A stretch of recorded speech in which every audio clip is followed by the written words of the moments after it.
साथियों नमस्कार। विश्व गुरु का ज्ञान विश्व शांति अभियान चैनल में आप लोगों का स्वागत है। और आज हम सदगुरु कबीर साहब की वाणी से जो आप लोगों को बतलाने वाले हैं वो बहुत ही गहरी सच्चाई है, जो कि आपको इतनी जल्दी यकीन नहीं होगा, क्योंकि साहब ने इस प्रकार से वाणी में समझाया है कि जब तक आप उसी प्रकार से नहीं समझेंगे जैसा कि साहब ने समझाया है, तब तक आपके अंदर भ्रम पैदा रहेगा, भ्रम उत्पन्न हो जाएगा और आप सोचने में पड़ जाएंगे कि ऐसी कौन सी दुनिया है जहां रात और दिन नहीं होता है, भूख और प्यास वहां नहीं लगती है, वहां पर ऐसा कुछ भी नहीं होता है जैसा कि इस संसार में आपको देखने में आ रहा है ना। मतलब धूप छाया भी वहां नहीं है, भूख प्यास भी वहां नहीं है, रात दिन भी वहां नहीं है, वहां बहुत सारी चीजें यहाँ वहां नहीं है जहां की बात बतलाई जा रही है। अब चलिए वहां की बात को जानने वाला कौन होता है ये भी जान लेते हैं। वहां की बात को, उस देश की बात को वो जानता है जो उस देश में रहता है या फिर उस देश में रह के आया है ना। तो अब यहां पर समझने का विषय यह है कि समझाएगा वही जो समझता है, दिखाएगा वही जिसने देखा है। तो सदगुरु कबीर साहब ने इस प्रकार से इस शब्द में वर्णन करने का प्रयास किया है ताकि आप लोग समझ सको कि आपका जो निज देश है, निज मुकाम है, निज घर है, अर्थात मोक्ष गति प्राप्त करने के बाद आपको जहां जाना होता है वहां की अवस्था कैसे होती है, ये आपको बतलाने का प्रयास किया गया है इस वाणी में। तो चलिए फटाफट जान लेते हैं साहिब की इस गहरी वाणी का रहस्य क्या है। साहिब की वाणी कहती है, कहोश देश की बतियां जहां नहीं होते दिने रतियां। चलिए ये सवाल किससे कौन कर रहा है? ये सवाल जो व्यक्ति नहीं जानता है वो व्यक्ति कर रहा है उससे जो व्यक्ति जानता है। ध्यान रखें। तो अब इस संसार में उस दुनिया के बारे में जानने वाले होते कौन है? उस दुनिया के बारे में जानने वाले संत होते हैं, सच्चे सतगुरु होते हैं जो शिष्य को समझाते हैं। तो यहां पर शिष्य का सवाल है कि कहो उस देश की बतियां। इस वाणी का आशय इस प्रकार चल रहा है, कहो उस देश की बतियां जहां नहीं होत दिन रतियां। तो यहां पर संत समाज इसका जवाब देंगे और संत समाज इसको जानने वाले होते हैं, क्योंकि संत जो होते हैं आत्म परमात्मा स्वरूप ज्ञान के ज्ञाता होते हैं और उनकी स्थिति जो है तो परमात्मा में रहती है। अर्थात जो आत्मा, जैसे आपको आत्मा परमात्मा का स्वरूप ज्ञान नहीं है तो आप लोग नाना प्रकार की भ्रांतियों में उलझे रहते हैं, नाना प्रकार की भक्ति करते हैं, मंत्र जप करते हैं, योग साधना करते हैं और ऐसा करके आप मुक्ति प्राप्त करना चाहते हैं। तो शायद आप लोगों को संसार के लोगों ने उलझा दिया है। तो साहब ने इस शब्द में जो बयान किया है, जो कुछ समझाया है, उसे समझने के बाद आपकी आंखें खुल जाएगी। तो मुक्ति के मार्ग में चलने वाले सर्वत्र जगत के लोगों को ये वाणी विस्तार पूर्वक समझ लेना है कि इस वाणी का आशय क्या है। वाणी कहना चाहती, पहले शब्द कहता है कहो उस देश की बतियां जहां नहीं होत दिन रतियां। अब जहां दिन रात्रि नहीं होती है वह देश कौन सा है? वह देश कौन सा है? अब यहां पर आपको थोड़ा यह भी समझ लेना है कि यहां पर वाणी के अनुसार आपको ऐसा समझ में आता होगा कि हम किसी अन्य देश के बारे में बात कर रहे हैं, जैसे हिंदुस्तान, पाकिस्तान, ऑस्ट्रेलिया, अमेरिका ना। इस प्रकार से आपको ऐसा लगता होगा कि ये किसी दूसरी दुनिया की बात हो रही है, जबकि ऐसा नहीं है। बात चल रही है परमात्म सत्ता की। अर्थात परमात्म सत्ता एक ऐसा स्थान है, परमात्म सत्ता एक ऐसी जगह है जिस जगह में आत्मा पहुंच जाए, आत्मा अपने उस स्थिति को धारण कर ले तो आत्मा उस देश में पहुंच गई माना जाता है। आप उस देश में कब पहुंचेंगे? जब आपकी अवस्था परमात्म सत्ता के स्वरूप में विलीन हो जाएगी, तब आप उसी अवस्था में पहुंच जाएंगे। मतलब आप उस देश में पहुंच चुके हैं। वो देश कहीं दूर नहीं है साथियों। ऐसा मत सोच लेना कि वो देश यहाँ से 7 शंख कोस दूरी होगा, 7 लाख कोस दूरी होगा। कुछ भी ऐसा आपको नहीं विचार करना है, क्योंकि परमात्मा की बात चल रही है। जब आत्मा परमात्मा में समावेश हो जाती है, इसका मतलब है कि वो इस देश से छूट गई है। इस देश का मतलब होता है साथियों पंच भौतिक संसार। पंच भौतिक स्वरूप से, पंच भौतिक नश्वर संसार से जब आत्मा छूट जाती है, अपनी चेतना को लेकर परमात्मा में स्थित हो जाती है, उसी अवस्था को बोला जाता है उस देश में जाना। तो उस अवस्था में जब आप पहुंच जाते हैं साथियों, तो वो अवस्था ऐसी है, वो दुनिया ऐसी है जहां पर दिन और रात्रि नहीं होता है। ये शब्द यहां पर कह रहा है, कहो उस देश की बत्तियां जहां नहीं होता दिन रातियां। तो वह कौन सा स्थान है? परमात्मा सत्ता का स्थान। परमात्मा सर्वव्यापी है, ये ध्यान रखें। और इसके साथ साथ आपको ये ध्यान रखना है कि परमात्मा में ये विकार नहीं है। कौन से विकार? जो विकार आत्मा में वर्तमान में चल रहे हैं। जैसे आपके अंदर कई प्रकार की विचारधाराएं चलती हैं, कुछ काम करने की इच्छाएं होती हैं, ये सब कुछ आप लोगों के अंदर जो वासनाएं प्रकट हो चुकी हैं, उन वासनाओं में आप लोग लिप्त हो। इसी कारण से आप लोग बारंबार संसार में आवागमन के चक्र में फंस रहे हो और दरअसल आपको सही रास्ता ना मिलने के कारण मुक्ति नहीं हो पा रही है। तो सदगुरु कबीर साहब अपनी वाणियों से समझाना चाहते हैं कि उस परमात्मा को पाने के लिए, परमात्मा को यहाँ पर देश शब्द प्रयोग किया गया है। परमात्मा को मतलब परमात्मा को पाने का मतलब उस देश में जाना। ठीक है, तो ये बात यहाँ पर चल रही है कि कहो उस देश की बत्तियां। अब उस देश के बारे में वर्णन हो रहा है इस वाणी में, अर्थात सदगुरु कबीर साहब परमात्मा के बारे में चर्चा कर रहे हैं, परमात्मा के बारे में समझाना चाहते हैं कि परमात्मा जिस स्थान में रहता है, जिस अवस्था में परमात्मा रहता है, उस अवस्था में, उस जगह में, उस स्थान में दिन और रात्रि नहीं होती है। यहाँ पर प्रतिदिन आप देखते हैं सुबह में सूर्य उगता है, रात्रि में डूब जाता है ना। रात्रि का माहौल अलग होता है, दिन का माहौल अलग होता है, लेकिन वहां परिवर्तनशील ऐसी कोई भी चीज नहीं है। और यहाँ इस संसार में जहां आप पंच भौतिक संसार में रह रहे हो, यहाँ आपको समय समय में भूख, प्यास, नींद, काम करना, आलस, नाना प्रकार की बातें, सुख दुख, हंसी मजाक, बहुत सारी चीजें आपको सूझती हैं।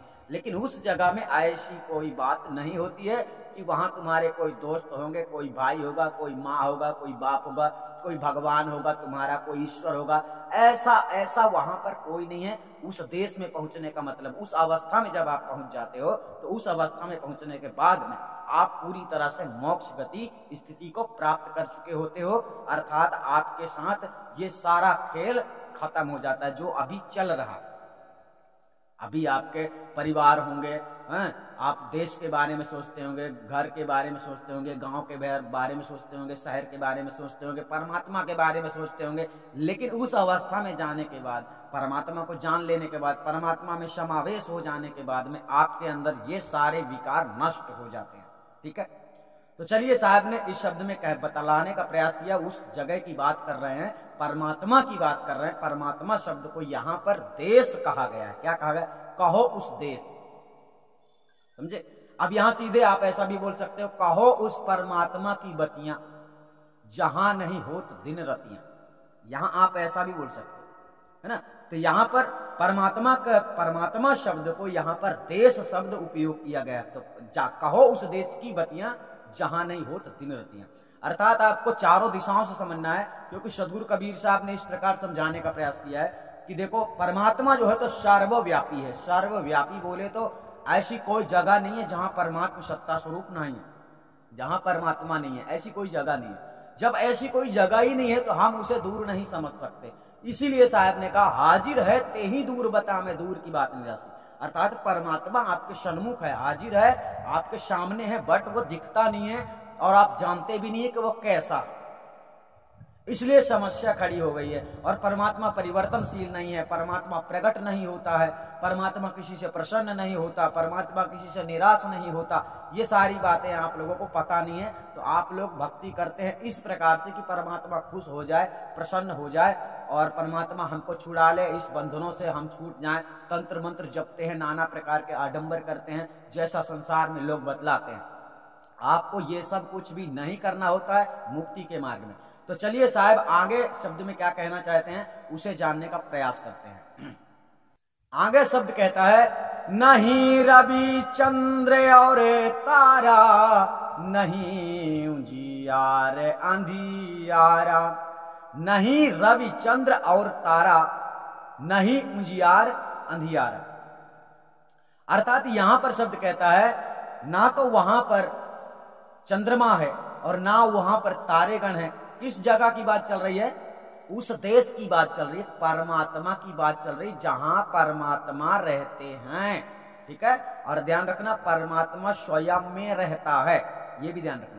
तो इसलिए कहा जा रहा है कि वहां पर ना तारागण होते हैं और ना वहां पर चंद्रमा होती है, ना वहां सूर्य होता, न ही रविचंद्र और तारा, न ही उजियार अंधियारा। अर्थात वहां पर ना तो अंधेरा है और ना ही वहां पर प्रकाश है। अब होता क्या है, इस संसार में बहुत सारे भक्ति करने वाले लोगों ने मेडिटेशन के अंतराल जो देखने में आता है, जैसे मेडिटेशन करते हैं, कोई ध्यान करता है तो ध्यान करने के अंतराल में किसी ने प्रकाश देख लिया तो उसने सोच लिया कि ये ब्रह्म प्रकाश है, अर्थात ये परमात्मा का स्वरूप है, और मन खुश हो जाता है, आदमी खुश हो जाता है, अज्ञानता बस। तो इसलिए सदगुरु कबीर साहब यहाँ पर बतलाना चाहते हैं कि जहां परमात्मा है, जो परमात्मा का देश है, उस जगह में ना तो उजेला है, ना अंधेला है, ना वहां तारागण है और ना ही वहां पर सूर्य उदय होता है। ऐसा कुछ भी वहां पर नहीं है, न ही रविचंद्र और तारा, न ही उजियार अंधियार, है ना। तो इस प्रकार से साहब ने वर्णन किया। आगे जानते हैं साहब ने आगे वाणी में क्या किया है, वो भी समझ लेते हैं। जैसे साहब ने बोला, नहीं रविचंद्र और तारा, नहीं उजियार अंधियारा, नहीं तहां पवन और पानी, गए जिन देश तिन जाने। अब यहां पर साहब ने कहा, नहीं तहां पवन और पानी, गए तहां देश दिन जिन जानी। अर्थात यहां पर बतलाया जा रहा है कि ना तो वहां पर पवन है और वहां पर पवन भी नहीं है, ये ध्यान रखना, वहां पवन भी नहीं है। नहीं तहां पवन और पानी, गए जिन देश तीन जाने। इसका मतलब है जो उस देश में जा चुके हैं, अर्थात बात वही चल रही कि जो उस देश में जा चुका है वही उस देश का वर्णन कर सकता है। कहने का तात्पर्य सीधा हो गया कि जो परमात्मा को जानता है वो परमात्मा के बारे में कुछ आपको समझा सकता है। तो उस देश के बारे में साधु संत, जो सच्चे संत होते हैं, आत्मा परमात्मा को जानने वाले अच्छी तरह से, वही आपको उस देश के बारे में बतला सकते हैं। तो यहां पर वही बतलाया जा रहा है, नहीं तहां पवन और पानी, गए जिन देश तीन जाने। जो उस देश में जा चुके हैं, अर्थात जो उस देश के बारे में अच्छी तरह से जानते हैं, जो उस देश के रहने वाले हैं, वही इस बात को जानते हैं। तो इस बात को जानने वाले कौन होते हैं साथियों? इस संसार में संत होते हैं, सच्चे संत, सच्चे सतगुरु, जिनकी शरण में जाकर जीवों को अपना कल्याण करवाना चाहिए, जिनके बताए मार्ग में चलकर आप लोगों को अपना जीवन का उद्देश्य पूरा करना चाहिए। ऐसे लोगों को गुरु बनाना चाहिए जो आपको उस संसार के बारे में, उस दुनिया के बारे में सब कुछ बता दें और उस दुनिया के बारे में वो सब कुछ जानते हो और उस दुनिया में पहुंचाने के काबिल आप लोगों को बना दे कि आप लोग उस दुनिया में रह सके। ठीक है, मतलब आत्मा परमात्मा में समावेश हो सके, आत्मा को इतनी चेतना मिल जाए कि वो इस संसार से आराम से छूट जाए, आसानी से छूट जाए, जबकि ये काम बड़ा कठिन है। तो सदगुरु कबीर साहब आगे क्या कहते हैं इस वाणी में और भी समझ लेते हैं। आगे शब्द कहता है, नहीं तहां धरनी और आकाश, करे तहां संत कोई वास। नहीं तहां धरनी और आकाश, करे संत तहां कोई वास। इसका मतलब ये होता है कि अर्थात उस जगह में, उस देश की बात चल रही कि जहां ना तो धरती होती है और ना ही उस जगह में आकाश है। ना तो धरती है और ना ही आकाश है, वो उस जगह में संतों का वास रहता है। अब ना धरती है ना आकाश है तो बचा क्या? अधर। ठीक है, तो इसी जगह, इस स्थिति में संत जो होते हैं संसार में इस स्थिति में रहते हैं, अर्थात अधर में रहते हैं।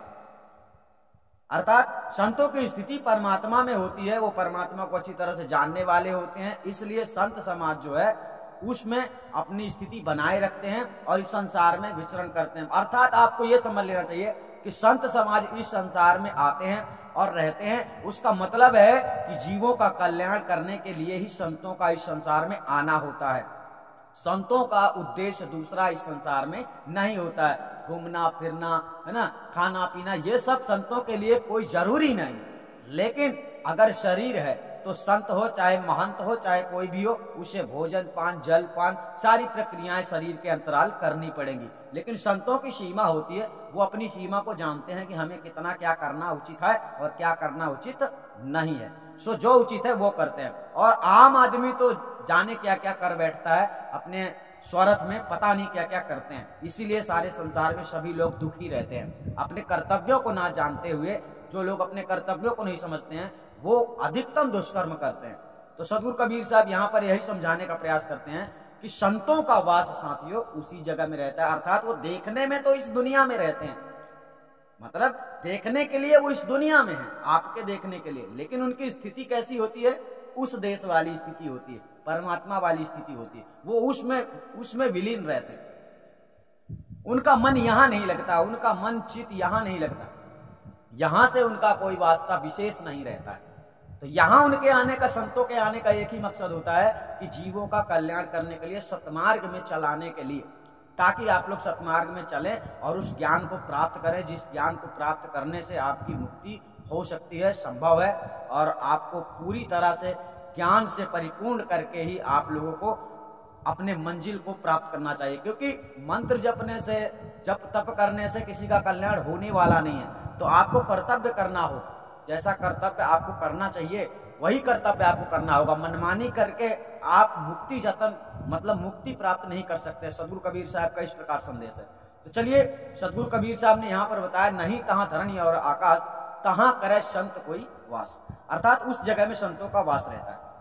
अब संत उस जगह के बारे में जानते हैं, उस जगह में वो रहते भी हैं।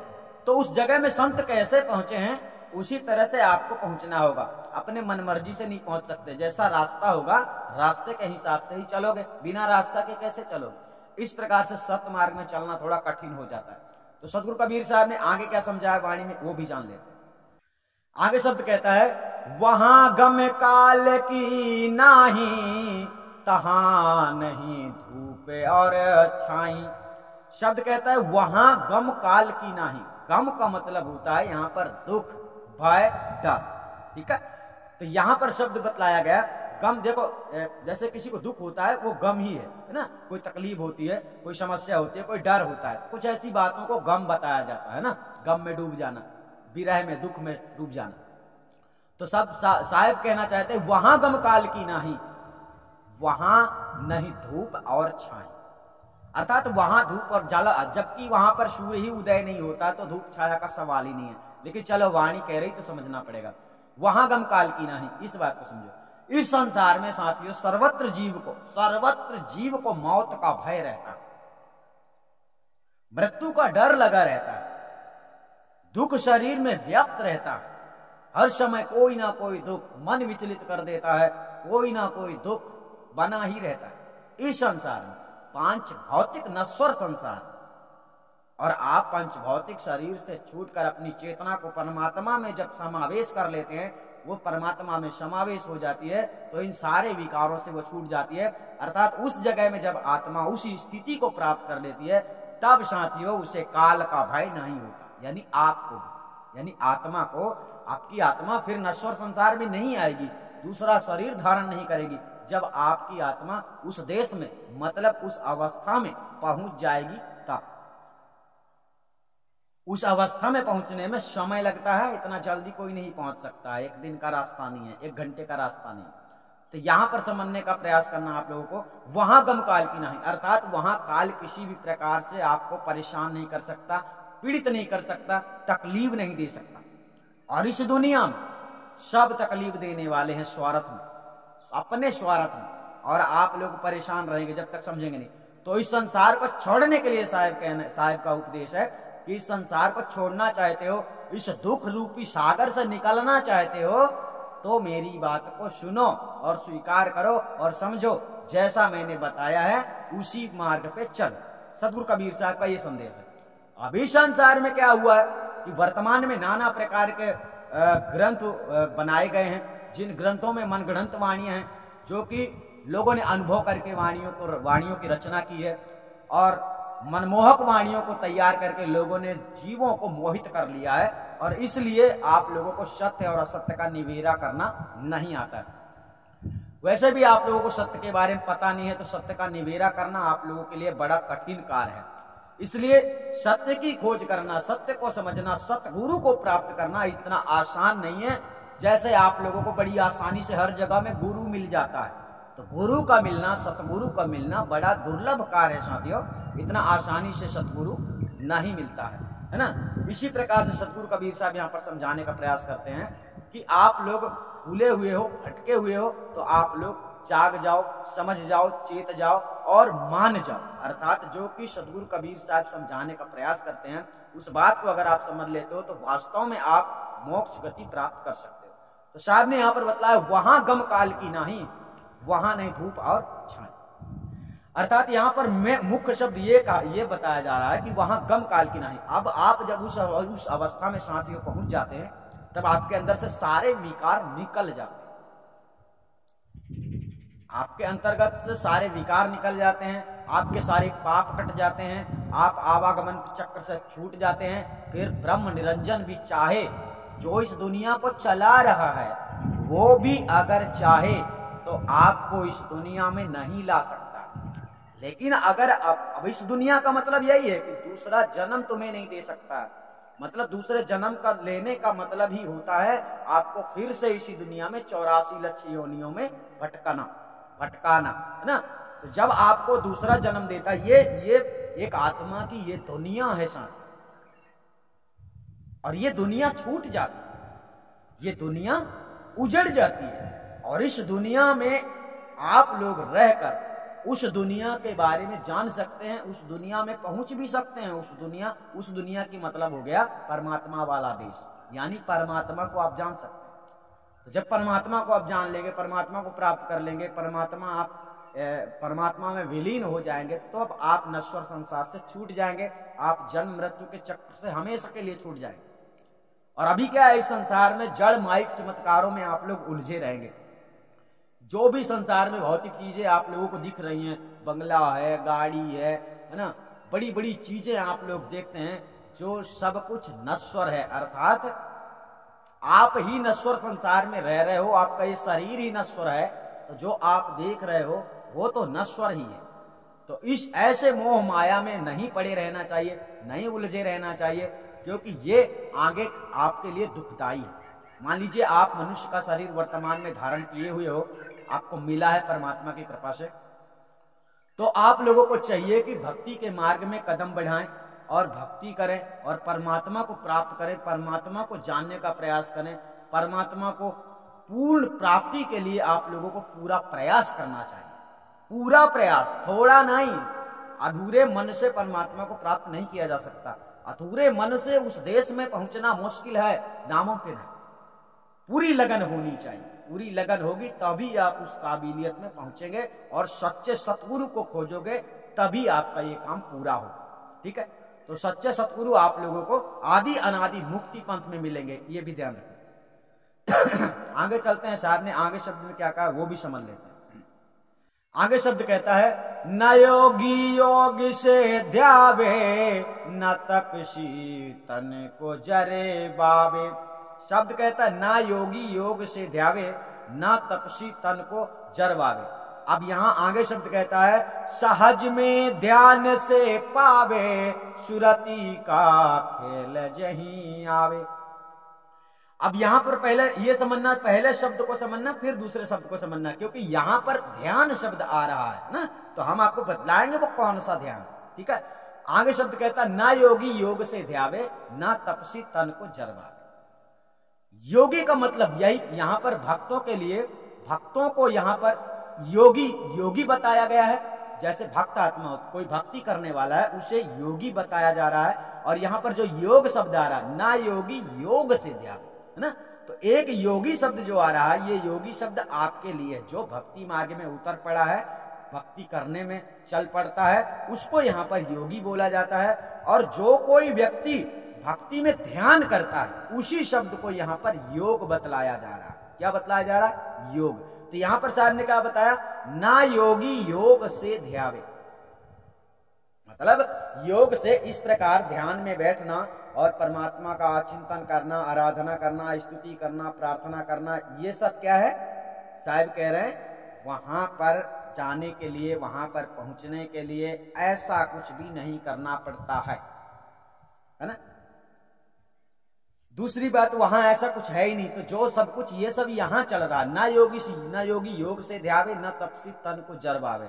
अब यहाँ पर यहाँ के लोगों की बात चल रही है कि उस देश में जाने के लिए, उस परमात्मा को जानने के लिए ये सब नहीं किया जाता है।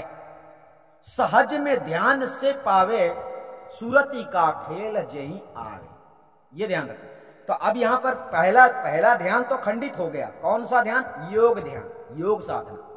योग साधना क्यों खंडित हुआ? क्योंकि साहब ने बताया ना योगी योग से ध्यावे, ना तपस्वी तन को जरवावे। इसका मतलब यहाँ पर तपस्वी शब्द भी उसके लिए आ गया जो व्यक्ति भक्ति कर रहा है, तपस्या कर रहा है, परमात्मा को प्राप्त करना चाहता है, मुक्ति प्राप्त करना चाहता है, कुछ ऐसी बातें उसके अंदर भी चल रही हैं, तो उसे भी भक्त का पद भी यहाँ पर दिया गया। यानी पर तपस्वी शब्द जो यहाँ पर आया है ये भी भक्त के लिए है, और योगी शब्द जो आया है ये भी भक्त के लिए, उस भक्त के लिए जो परमात्मा की तलाश कर रहा है, परमात्मा को पाना चाहता है, इस संसार को छोड़ना चाहता है, आवागमन के चक्र से छूटना चाहता है।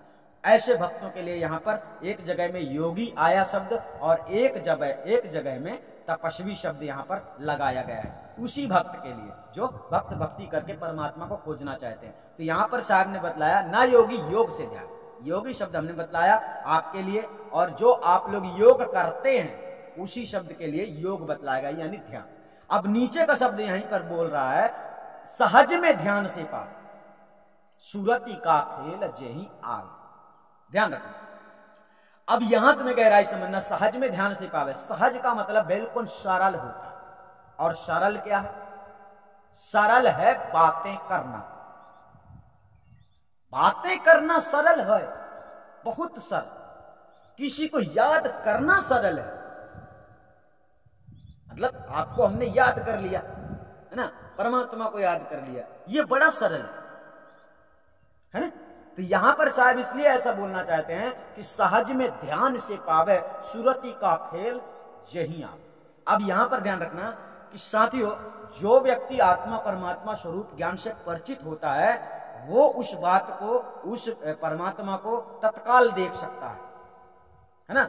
अपनी सुरती को इस संसार से हटाकर उस परमात्मा में लगा दिया, सहज मतलब याद किया परमात्मा को, तत्काल परमात्मा में उसकी छवि बिखर गई, यानी परमात्मा की छवि उसको दिखाई देने लगी। ऐसा ध्यान साहब बतला रहे हैं, सहज में ध्यान से। ये सहज ध्यान है, मतलब हमने याद किया वो हज। अरे परमात्मा तो सदैव है, हर जगह है, अंदर है, बाहर है, हर समय है, तो उसके लिए कठिन ध्यान साधना करने की आवश्यकता नहीं है। सहज में ध्यान से पावे, सुरती का खेल जही आवे। अब सुरती का खेल साथियों ये भी थोड़ा निराला है। निराला इसलिए है क्योंकि जब आपको गुरु से ज्ञान प्राप्त होता है तब आपको आत्मा परमात्मा का स्वरूप ज्ञान प्राप्त होता है। अब उसे समझने में, पूरी तरह से पहचानने में बड़ा टाइम लग जाता है, ठीक है, बहुत टाइम लगता है उसको समझने में, जानने में, परखने में पूरी तरह से। मतलब इशारे के अनुसार आप समझ लेंगे, पहचान लेंगे, तत्काल में पहचान लेंगे, लेकिन उस तरह से आप तत्काल में पूरी तरह से नहीं पहचान पाएंगे जिस प्रकार की स्थिति संतों की रहती है। धीरे धीरे से आपके अंदर से जितनी तेजी से विकार हटते हैं उतनी तेजी से विवेक बुद्धि आपकी तीव्रता से बढ़ती जाती है, और आप अच्छी तरह से परमात्मा सत्ता को सर्वत्र जगत में देखने लगते हैं। इसी को कहते हैं कर नैनो दीदार महल में प्यारा, यानी सर्वत्र जगत में, अंदर बाहर तुम्हें सब जगह में वो दिखने लगेगा। कौन? परमात्मा। तो जब आपको वो सर्वत्र दिखने लगेगा, इसका मतलब हो गया कि आप सुरती का खेल खेलना जानने लगे हो। तभी आपको तत्काल, यानी वर्तमान में बैठे हो, खड़े हो, सोते हो, जागते हो, हर समय आप जब चाहो उस दुनिया में पहुंच सकते हो। मान लो आपके ऊपर से कार निकल जाए, कार मतलब एक 4 व्हीलर निकल जाए, आप तो मर जाओगे, 3 सेकंड फिर भी लगेंगे मरने में, लेकिन आपको अपनी दुनिया में जाने में, मतलब कि सतलोक में जाने में, परमात्मा में जाने में, परमात्मा की जगह में पहुंचने में 3 सेकंड भी नहीं लगेगा। क्योंकि याद करने में कितना समय लगता, हे भगवान नहीं कहते, हे भगवान, हे परमात्मा, हे कबीर, ऐसा कुछ भी बोल सकते हो, लेकिन ये बोलने वाला विषय नहीं है। जो आत्म स्वरूप ज्ञान आपको दिया जाता है वही स्वरूप ज्ञान का चिंतन आखिरी में किया जाता है। ठीक है, अब आखिरी में करने के लिए आप लोगों को सबसे पहले उसे अच्छी तरह से जानना होता है। उसे जानने पहचानने में ज्यादा समय लग जाता है। यानी गुरु जब आपको ज्ञान करवाते हैं वो तुरंत आपको ज्ञान हो जाता है, लेकिन पूरी तरह से उसे समझने में आपको काफी समय लग सकता है। साल लग सकता है, 2 साल लगता है, 4 साल लगता है, 5 साल लग सकता है। आपकी लगन के अनुसार है।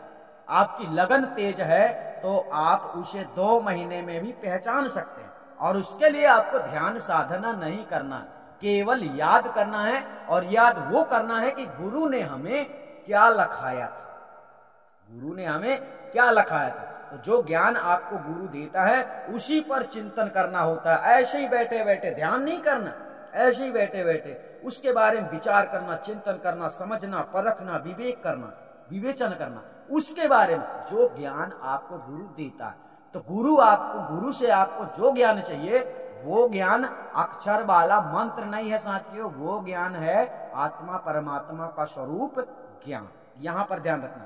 तो साहब ने इस शब्द में कहा, सहज में ध्यान से पावे सुरति का खेल जेहि आवे। सुरति का खेल खेलने में ज्यादा समय लग जाता है, लग सकता। आपकी लगन के अनुसार है। लगन बनावटी नहीं होती है, प्रेम बनावटी नहीं होता है। ये जितना संसार में आडंबर हो रहा है, देश का आडंबर, कंठी माला का आडंबर, दीपा बाती का आडंबर, चौका आरती का आडंबर, फलाना व्रत, फलाना ढिमका, ऐसी नाना प्रकार की बातें हैं। ये सब साथियों केवल आडंबर है, दिखावा है। प्रेम हृदय का अंदर होता है और जो प्रेम ही आपको वहां तक पहुंचा सकता है। आपकी लगन है ना, तो लगन बनावटी नहीं होनी चाहिए। ये दिखाना कि मैं तो बड़ा तपस्वी हूं, मैं बड़ा योगी हूं, मैं बड़ा भक्त हूं, मैं कबीर पंथी हूं, ऐसा बताने ढोंग करने से कोई कबीर पंथी नहीं होता है। तो इस बात को ध्यान रखते हुए साथियों यहां पर साहब ने कहा, सहज में ध्यान से पावे सूरत का खेल जेहि। सूरत का खेल जिसको आता है वो तो तत्काल तुरंत परमात्मा के दर्शन करता है। अर्थात तुरंत वो इस देश से, इस नश्वर संसार देश से उस सत्य लोक में पहुंच सकता है। उसको कुछ नहीं है, वो अपनी स्थिति बदलना है, बस अपनी स्थिति बदलना। आपने कई एक्टर लोगों को देखा होगा कि कोई मान लो कोई सलमान खान की भाषा में बात कर रहा है और तत्काल वो अमरीश पुरी की भाषा में बात करने लगता है, तत्काल। तो ये उसको खेल आता है। इसी प्रकार से जिसे सूरत का खेल आता है वो तत्काल सृष्टि में आ जाता है, यानी जगत प्रपंच के अनुसार विचार करने लगता है और तत्काल वो जगत प्रपंच से मुक्त होकर अविनाशी स्वरूप परमात्मा सत्ता में स्थित हो जाता है। ऐसी आत्मा उसकी होती है जिसको सूरत का खेल आता है, जिसे आत्मा परमात्मा का स्वरूप ज्ञान प्राप्त होता है, जिसका सच्चा सतगुरु होता है वो। ठीक है, उसके लिए तो यहाँ पर सूरती का खेल उसी को आता है। अभी संसार में बहुत सारे लोग प्रश्न लिए घूमते हैं, सुरती को शब्द में कैसे जोड़ें, सुरती को शब्द में कैसे जोड़ें। ये लोगों के अंदर सवाल ऐसा चल रहा है कि जोड़ेगा कौन, सुरती कौन है, शब्द कौन है। अरे सुरती शब्द जब बात आती है ना तो यहाँ आत्मा परमात्मा की बात होती है। अब तुम परमात्मा को जानते नहीं हो, चले जोड़ने फेविकोल लेके कि चलो जोड़ देते हैं, क्या जोड़ दो। यानी वही समझने का प्रयास करना आप लोगों को कि सर्वत्र संसार में जो है तो जगत में कबीर पंथी लोगों में भी बहुत मतलब भटकाया गया है। जो वास्तविकता थी वो चीज नहीं बताई गई है और जो वास्तविकता नहीं थी उसे बता दिया गया, जिसका कोई सार नहीं। चलिए साहब ने आगे क्या कहा है उसे भी जानने का प्रयास करते हैं। यहाँ पर आपने अच्छी तरह समझा होगा, ना योगी योग से ध्यावे, ना तपसी तन को जरवावे। अर्थात परमात्मा को पाने के लिए, मोक्ष प्राप्ति के लिए आप लोगों को ऐसा कष्ट धारण नहीं करना पड़ता है। ये बेकार के काम है। ऐसा करने से परमात्मा को ना तुम जान पाओगे, ना पहचान पाओगे, ना तुम्हारी मुक्ति है ना। ना तपसी तन को जरवावे, तपसी शब्द भी यहाँ पर भक्त के लिए हुआ, योगी शब्द भी यहाँ पर भक्त के लिए हुआ। जो ध्यान करता है यहाँ पर उसको भी भक्त कहा गया है। अर्थात सहज में ध्यान से पावे। कौन पावे? भक्त। कोई भक्त जो सच्चा सतगुरु का शिष्य होगा, जिसे सच्चा सतगुरु से ज्ञान प्राप्त हो गया होगा आत्मा परमात्मा स्वरूप का, वो सहज में ध्यान से उसे प्राप्त कर सकता है, जान सकता है, देख सकता है निरंतर, है ना। वो दूर नहीं है, वो तुम्हें अंदर भी दिखाई देगा, बाहर भी दिखाई देगा। ऐसा तब होगा जब वो आपको, जब उसके बारे में आप जान लोगे, पहचान लोगे उसको तब। और जब तक नहीं जानोगे तब तक बस सोचते ही रहोगे, और सोचते ही सोचते सोचते ही सोचते अनुभव करते करते करते करते मर जाओगे, और जीवन का कल्याण नहीं होगा, उद्देश्य से भटक जाओ। ठीक है, तो इसी प्रकार साहब ने समझाने का प्रयास किया है कि आप लोग लाइन पे आ जाओ। भक्ति करते हो तो ऐसी भक्ति करो जिस भक्ति से आपको सफलता की प्राप्ति हो सकती है। ऐसी भक्ति ना करो कि ना इधर के रहो ना उधर के रहो। मतलब बात वही है, ज्ञान बिना धोबी का, कुत्ता घर का, बयाना घाट का। यानी सारी जिंदगी पता चले तुम भक्ति करते रह गए, लेकिन भक्ति में सफलता नहीं मिली। और ऐसा तब होता है जब मनुष्य के अंदर लगन नहीं होती है। अगर आपकी लगन है तो तुम आज भी तेजी से सर्च करोगे, तेजी से खोजोगे कि मुझे जल्दी से जल्दी ये मंजिल प्राप्त हो जाए, मुझे इस मंजिल को प्राप्त करना। आप अभी से प्रयास कर देंगे। लेकिन उनकी लगन कमजोर होती है, जो सोचते हैं कल कर लेंगे, फिर कर लेंगे, देखा जाएगा जो होगा। ऐसे लोग अभी देखना है, अभी काम करने से पता चलता है कि हमारा परिणाम क्या मिलने वाला है अभी। यानी अगर हम इस वर्ष काम करें, हमको 10 वर्ष के बाद कोई हमारी सैलरी देगा तो वो किस काम आएगा? तब तक तो हम भूखे मर जाएंगे। तो ऐसे पाखंडी गुरुआ लोग ज्ञान में चलाते हैं कि आप लोगों को बताते ही नहीं है। कहते हैं मरने के बाद परमात्मा मिलेगा, मरने के बाद मुक्ति मिल जाएगी, परमात्मा तुमको छुड़ा लेगा। बस इस प्रकार का विश्वास देकर आपको भक्ति में लगा देते हैं और आप लोग विश्वास कर लेते हैं, क्योंकि इनकी मनगढ़ंत वाणियां इस प्रकार से प्रूफ देती हैं जिस बात को आप लोग स्वीकार कर लेते हैं। तो चलिए, कोई बात नहीं है। सदगुरु कबीर साहब ने समझाने का पूरा प्रयास किया है, हम भी पूरा प्रयास करते हैं कि आप लोग अच्छी तरह से समझ जाएं और इस भ्रम से आजाद हो जाएं। तो चलिए आगे जानते हैं साहब ने आगे शब्द में क्या कहा है, उसे भी अच्छी तरह से समझ लेते हैं। आगे शब्द कहता है, सुहंगम नाद नहीं भाई, न बाजे शंख सहनाई। शब्द ने कहा सुहंगम नाद नहीं भाई, न बाजे शंख सहनाई। नियक्षर जाप तहां जापे, उठत धुन शून्य से आवे। इस बात को समझने का थोड़ा प्रयास करना। नि अक्षर जाप तहां जापे, उठत धुन शून्य से आवे। अब इसके पहले आपको यह समझना है कि साहब ने कहा सुहंगम नाद नहीं भाई, ना बाजे शंख सहनाई। सुहंगम शब्द पहले समझ। सुहंगम शब्द में ओहम सोहम दोनों चीजें आ जाती हैं। तो सोहम शब्द में बहुत सारे लोग, इस संसार के लोग सोहम मंत्र देते हैं, सोहम का जाप करने के लिए कहते हैं। और कुछ लोग ऐसा कहते हैं कि सोहम का जाप करते करते तुम स्वयं सत्यमय हो जाओगे, तुम स्वयं परमात्मा सत्ता में समा जाओगे, अर्थात तुम मोक्ष गति प्राप्त कर लोगे। तो साहिब यहां पर कह रहे सुहंगम नाद नहीं भाई, ना बाजे शंख सहनाई। उस जगह में, जिस जगह की बात चल रही है, परमात्मा की स्थिति के बारे में, परमात्मा के देश के बारे में, यानी जहां परमात्मा रहता है, जहां पर आपको जाना। तो यहां पर सोहंगम, सोहंगम शब्द से ओहम सोहम दोनों को यहां पर खंडित किया जा रहा है। ठीक है ना। यहां पर अगर केवल सोहम होता तो यहां पर सोहम शब्द लगाया जाता, लेकिन सोहंगम शब्द लगाया गया है, इसलिए यहां पर दोनों शब्द आ जाते हैं, ओहम और सोहम। तो सोहम, ओहम सोहम का साहब ने यहां पर खंडन किया। सोहंगम नाद नहीं भाई। नाद का मतलब होता है आवाज, ये ध्यान रखें। सोहंगम नाद नहीं भाई, यहां पर इंकार कर रहे हैं शायद कि सोहंगम नाद नहीं भाई, ना बाजे शंख सहनाई। कहां? जहां परमात्मा रहता। तो अब बहुत सारे लोग क्या करते हैं, आप लोगों ने सुना होगा, मेडिटेशन करवाते हैं, ध्यान करवाते हैं, ध्यान विदेही, नाम विदेही, नाना प्रकार की बातें करते हैं कबीर पंथ में भी। तो जो लोग ध्यान करते हैं और ध्यान करने के बाद कुछ शब्द सुनते हैं, आप लोग सुनते क्या हैं? आप लोगों को आवाज सुनाई देती है, जो झंकार, कोई कहता झीनी झीनी सुनाई देती है, कोई कहता बहुत तेज सुनाई देती है। तो जो आप लोग सुन रहे, जो आवाज आप लोग सुन रहे हो, वो आवाज परमात्मा स्वरूप नहीं है, वो आवाज भी वहां नहीं है। कहां?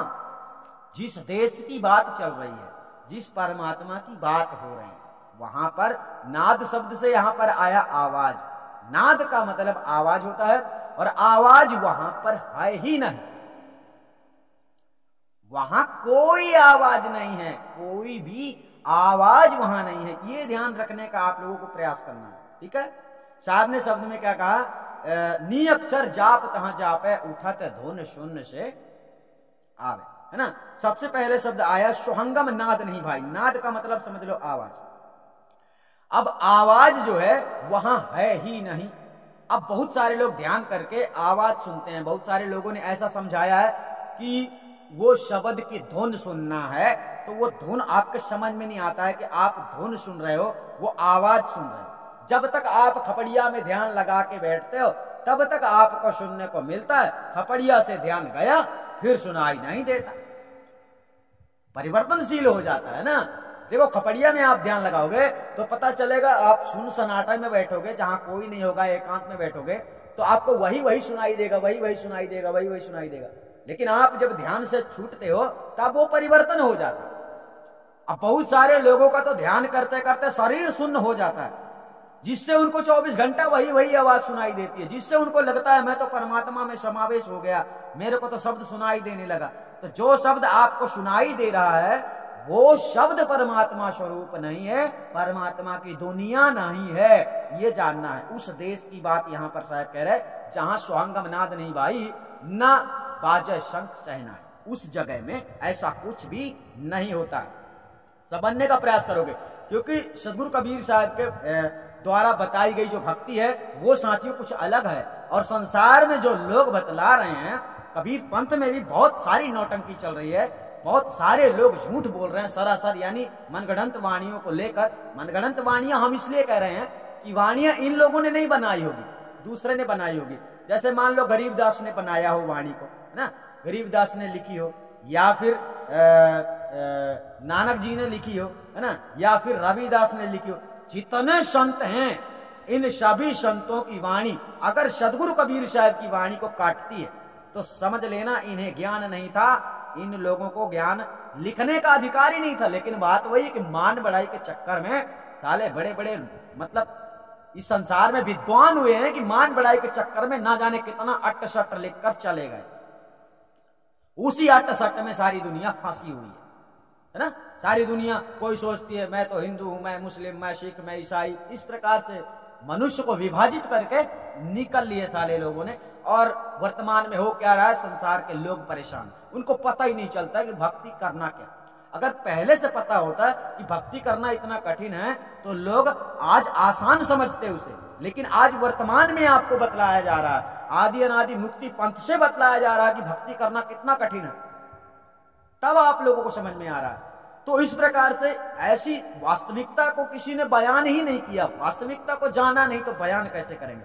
तो साहब ने यहां पर समझाने का प्रयास किया, सोहंगम नाद नहीं भाई, ना बाजे शंख सहनाई, उस जगह का विषय है। अगर ध्यान में बैठने वाला व्यक्ति, अभी साहब ने ऊपर की वाणी में ऊपर के शब्द में ध्यान को खंडित कर ही दिया है, हमने आपको बताया, लेकिन नीचे भी अच्छे से समझ लो कि जब आप कुछ भी सुनते हैं, साहब ने यहाँ पर सारी चीजों को खंडित कर दिया। स्वांगम नाद नहीं भाई, ना बाजे शंख सहनाई, अर्थात आप बीड़ा बजाते हो, सितार बजाते हो, ढोल बजाते हो, उसकी आवाज आप सुनते हो ना, तो उस आवाज को नाद कहा जाता है। क्या कहा जाता है?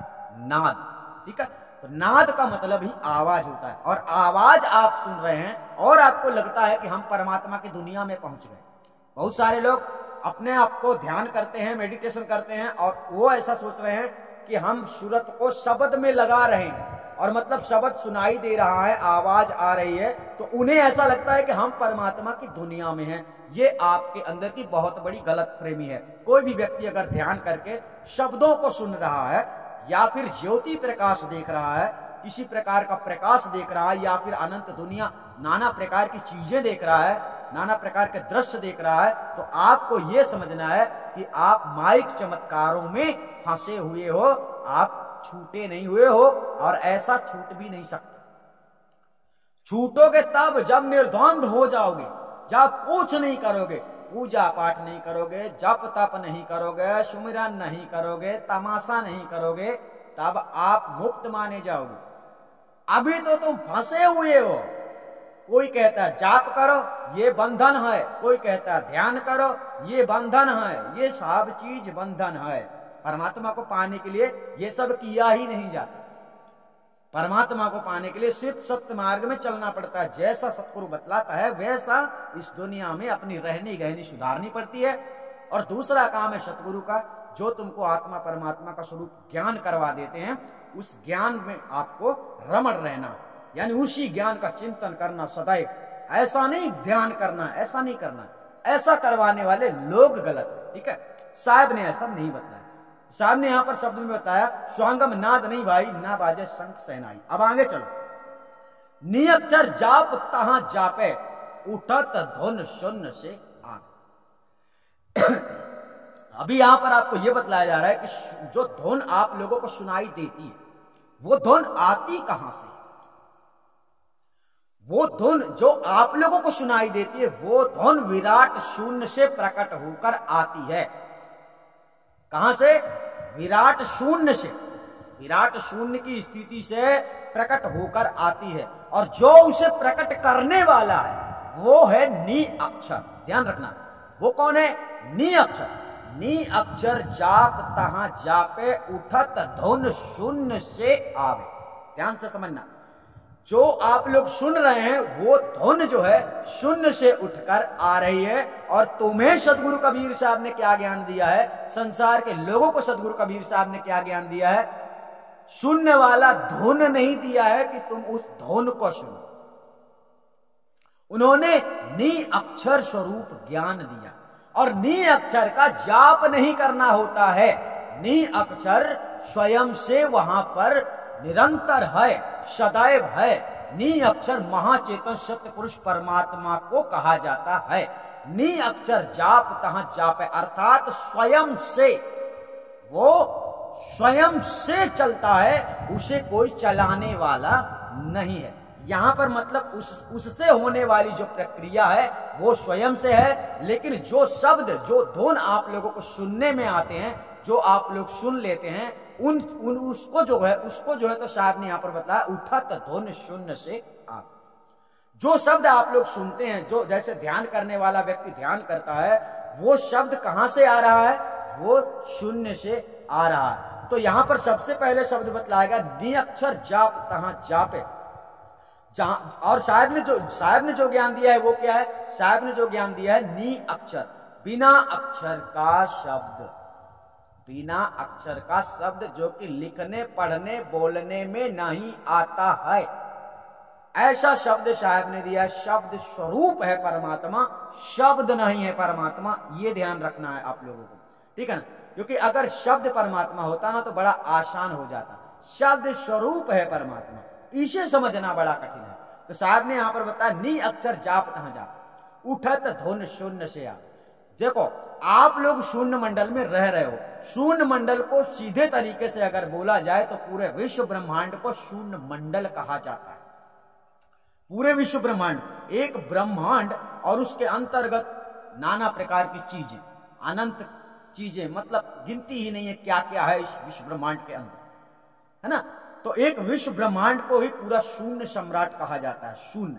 और उठत धुन शून्य से आवे, अर्थात शून्य के अंदर ही वो शब्द है जिस शब्द को आप लोग सुन सकते हैं, सुन लेते हैं, समझ रहे हो? लेकिन जो परमात्म स्वरूप सत्ता रूपी शब्द है, वो शब्द बिना गुरु के कोई भी नहीं प्राप्त कर सकता, नहीं जान सकता। शंका यहाँ है, मुसीबत यहाँ है, प्रॉब्लम यहाँ है। तो साहब ने बताया नी अक्षर जाप तहां जापे, उठत धुन शून्य से आवे। नी अक्षर का जाप नहीं करना होता है, ये ध्यान रखना, ठीक है? वो स्वयं से निरंतर है, अर्थात वो चलायमान नहीं है, वो स्वयं स्वयं में रहता है। ये समझने का प्रयास करना, क्योंकि आप लोगों को परमात्मा सत्ता सदगुरु कबीर साहब के द्वारा जो ज्ञान दिया गया है वो है नी अक्षर शब्द, अर्थात सार शब्द उसी को कहा जाता है, उसी को सार नाम कहा जाता है, उसी को आदि नाम कहा जाता है, उसी को सत्य नाम कहा जाता है। लेकिन ये सब सारे नाम संकेतिक नाम है। जब आपको प्राप्त होता है वो ज्ञान, उसी को कहते हैं आत्मा परमात्मा का स्वरूप ज्ञान। जब आपको वो चीज नी अक्षर प्राप्त होता है तो वो कोई मंत्र नहीं है जिसे आपको जपना है, बिल्कुल नहीं, वो है आत्मा परमात्मा का स्वरूप ज्ञान। ये ध्यान रखने का विषय है। तो इस प्रकार से यहां पर आपको साहब ने समझाने का बहुत प्रयास किया कि नी अक्षर जाप तहां जापे। तहां मतलब परमात्मा सत्ता, अब वहां केवल वही है, वही वही है ना। तो वो उसी में वो स्वयं में रहता है। अब बात यही लफड़े वाली ये आ जाती है कि आप लोग इस बात को अभी इतनी जल्दी समझोगे नहीं, क्योंकि वहां वही वही है, वहां दूसरा कोई है ही नहीं, है ना। तो वहां जब वही वही, वो किसका जाप करता है? यहां पर साहब ये कह रहे हैं, कहना चाहते हैं कि उसी में अनंत आत्माएं विद्यमान हैं, उसी में नि अक्षर स्वरूप में। और आप लोगों का नि अक्षर स्वरूप ही आप लोगों का स्वरूप है, असली स्वरूप। तो आत्माओं को कोई उत्पन्न नहीं करता। आत्मा किसी का, आत्मा जो है किसी को मतलब आत्मा जो है किसी का जाप नहीं करती है, ये ध्यान रखें। आत्मा किसी का जाप नहीं करती है। आत्मा स्वयं से इच्छानुसार उत्पन्न होती है और आत्मा स्वयं से इच्छानुसार अपने परमात्मा सत्ता में विलीन हो जाती है। परंतु ऐसा तब होता है जब आप कर्तव्य करते हैं। आपकी इच्छा जब आगे बढ़ेगी, जब आज साहब ने बताया जाकी सूरत लगी है जहां, कहां कबीर से पहुंचे तहां। अर्थात आपकी इच्छा जब होगी कि मुझे भक्ति करना है, मुझे परमात्मा में जाना, तभी आप जा पाओगे। और इस संसार में हर चीज को प्राप्त करने का एक कर्म प्रधान किया गया है कि आपको क्या करना है, क्या प्राप्त करना है, तो क्या करना है ना, एक रास्ता दिया गया। तो सतगुरु कबीर साहब ने आत्माओं को इच्छानुसार उसी जगह में, उसी स्थिति को प्राप्त करने के लिए जो कर्म करना जरूरी है, उसी प्रकार का मार्ग दिया है, उसी प्रकार के रास्ते में चलाया है, ताकि आप वहां जाना चाहो, आपकी इच्छा हो तो आप जा सकते। ठीक है। तो यहां पर शब्द कहता है नि अक्षर जाप तहां जापे उठत धुन शून्य से आवे। आगे चलते हैं, साहब ने आगे शब्द में क्या कहा उसे भी अच्छी तरह से जान लेते हैं। आगे शब्द कहता है मंदिर में दीप बहुबारी नयन भई है अंधियारी। अर्थात इसका मतलब ये हो गया मंदिर में दीप बहुबारी, इसका तात्पर्य ये होता है साथियों, मंदिर में अब वैसे ज्यादातर देखो संसार में लोग मंदिर मस्जिद बनवा कर ही जाते हैं और मंदिर मस्जिदों में दीपक लगाते हैं, नाना प्रकार की भक्ति करते हैं परमात्मा को प्राप्त करने के लिए।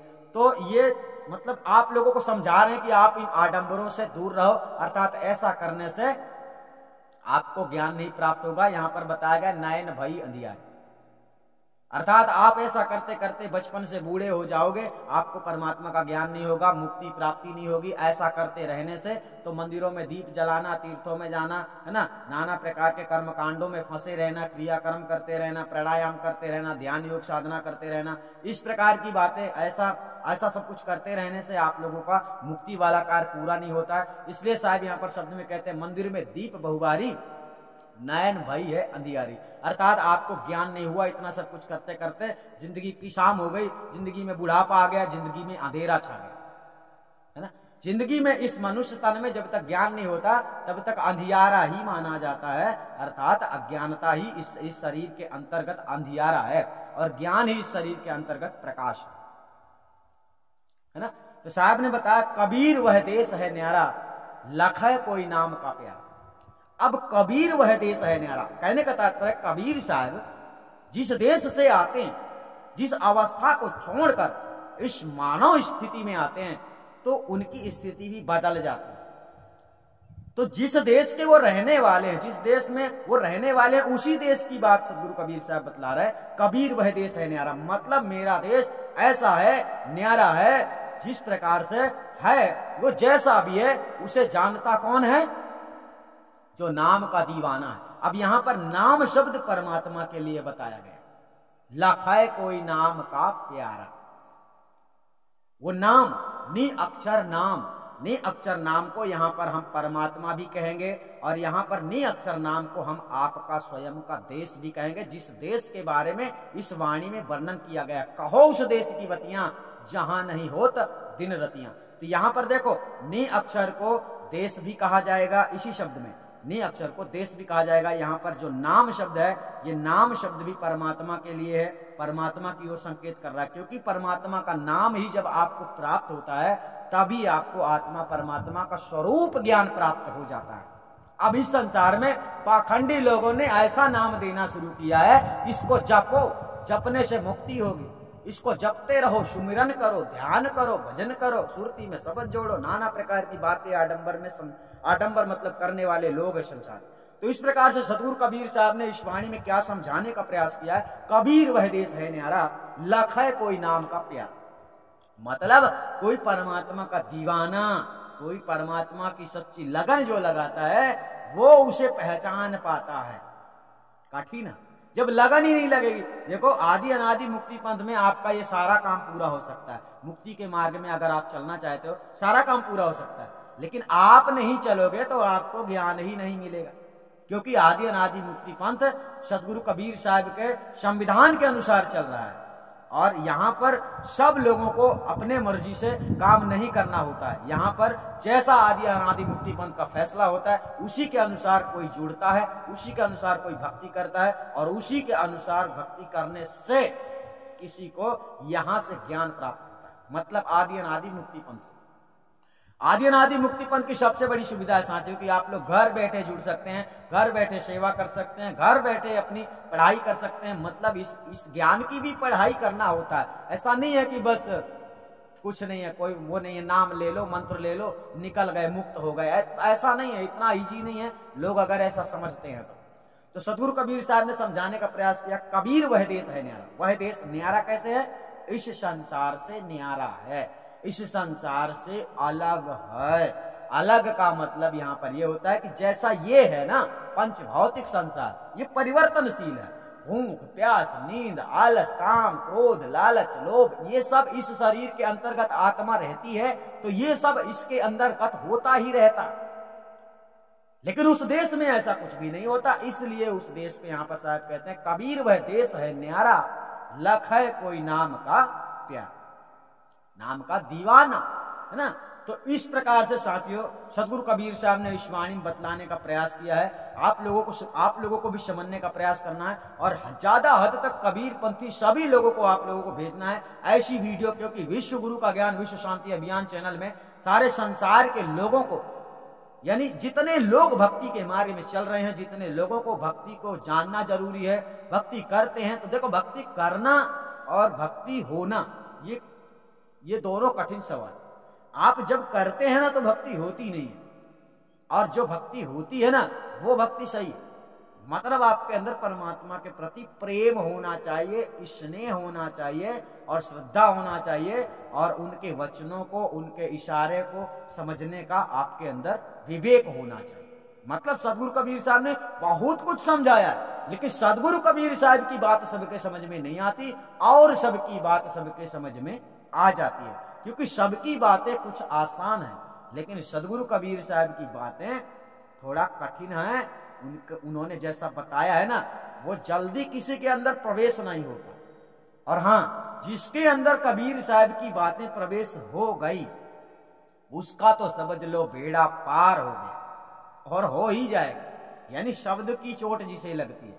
तो सदगुरु कबीर साहब ने इस प्रकार से इस वाणी में समझाया है, परमात्मा को देश शब्द से बतलाने का प्रयास किया है। कहो उस देश की बतियां, है ना। तो यहाँ पर देश शब्द जो लगा है ये परमात्मा के लिए लगा है। कोई ऐसा देश नहीं है, आप ऐसा मत समझ लेना कि यहाँ से 15 लाख कोस दूरी, है ना, और कुछ दूरी वहां परमात्मा है, वहां सतलोक है, ऐसा मत सोच लेना। सतलोक आप जहां खड़े हो वहां भी सतलोक है, ठीक है, लेकिन वो अलग है, इस शरीर से अलग है, वो शरीर नहीं है, ठीक है। ये शरीर मिथ्या है, नश्वर है, ऐसा जब आप समझेंगे तब आप भक्ति के मार्ग में आगे बढ़ेंगे। तो वीडियो को आप लोग ज्यादा से ज्यादा शेयर करें ताकि सारी दुनिया के लोगों को अच्छी तरह से पता चले परमात्मा के बारे में सच्चाई क्या है, हकीकत क्या है, और खुद भी आप समझने का प्रयास करें कि कौन सी बात कितना सही है, ठीक है। क्योंकि इस वाणी में आप लोगों को, इस चैनल में जो भी ज्ञान दिया जाता है, इस चैनल में जो भी आपको ज्ञान मिलेगा वो सभी ज्ञान यानी सदगुरु कबीर साहब की वाणियों के अनुसार प्रैक्टिकल प्रूफ तौर में दिया जा रहा है। यानी ये समझाया जो जा रहा है ये प्रैक्टिकल प्रूफ के तरह में समझाया जा रहा है। लेकिन ऐसा आपको अनुभव तब होगा जब आपको आत्मा परमात्मा का स्वरूप ज्ञान हो जाएगा। अभी आप लोगों को आत्मा परमात्मा का स्वरूप ज्ञान नहीं होगा तो आप लोगों के दिमाग में नाना प्रकार के भ्रम उत्पन्न होते होंगे, ऐसा कैसे हो सकता है, ऐसा कैसे हो सकता है। तो बात वही है कि जो जानता है वही वास्तविकता को बयां कर सकता है। तो आप लोग समझ गए होंगे। तब तक के लिए साथियों नमस्कार। आप सभी लोग अपना ध्यान रखेंगे और वीडियो को ज्यादा से ज्यादा शेयर करें ताकि बेकार की भक्ति करने वाले भक्ति को छोड़कर अपने घर द्वार को संभालें और भक्ति करने वाले भक्ति के रास्ते को अच्छी तरह से समझने का प्रयास करें और भक्ति में कामयाबी हासिल करने का प्रयास करें। नहीं तो दीपा धूपा करते करते आडंबरों में फंसे रहने से टाइम की बर्बादी होगी, जीवन की बर्बादी होगी, मूल पूंजी की भी बर्बादी हो जाएगी। यानी बात वही, जाका गुरु है आंधरा चेला कहा करा।